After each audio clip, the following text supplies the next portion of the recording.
Our area, truly, we call it the River City by the Sea. Sounds nice, but truly, we are connected to the sea in so many places, and so many folks who maybe seldom even look at the sea, but are impacted on days like today. And that's why I'm going to start in the ocean, because remember, although yes, the rain we've had did add to the flooding problem, but the main event was that large nor'easter with Nicole within it that produced seas of 15 to 30 feet with the winds out of the northeast and east. And if you can picture our coastline, that water just poured through the inlets, whether we're talking about Matanzas all the way up to Mayport, St. Augustine, up to St. Simons, from the fort up to Fernandina.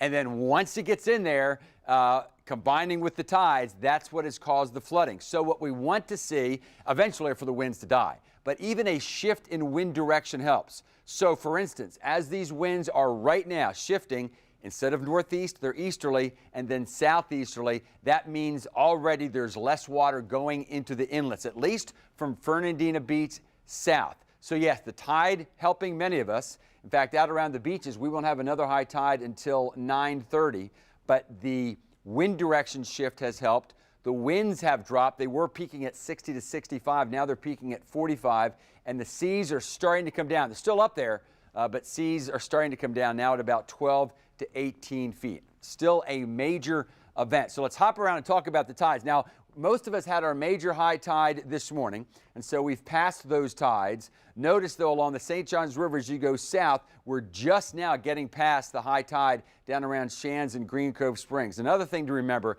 is that once that water gets into the Intracoastal Way, the creeks up toward Ken Knight Drive and elsewhere, get down through the St. Johns River into Doctor's Inlet, it kind of sloshes around.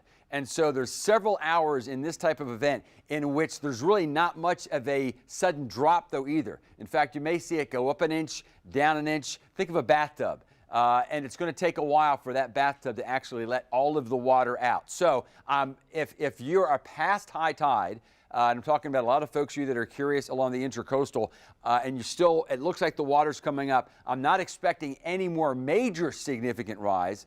Could see an inch or so more. And of course, sometimes, especially when we're talking about our properties and water getting into even garages, an inch can be a big deal. But that's why from Fernandina Beach south, as high as everything is right now, with the wind shift, with the tides, and with the decreasing winds, we've seen our worst high tide. Now, it's still going to be pretty close tonight for those of you from St. Mary's to St. Simon's Island. Pretty close tonight to what it was today. I think probably an inch or maybe a few inches lower, but it's going to be pretty close.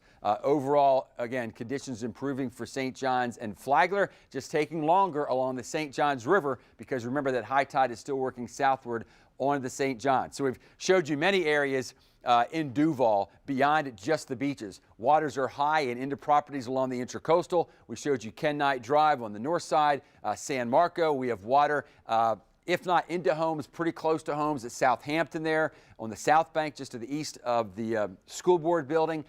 And all of that is dropping, but it's going to take a while to drop, ever so slowly.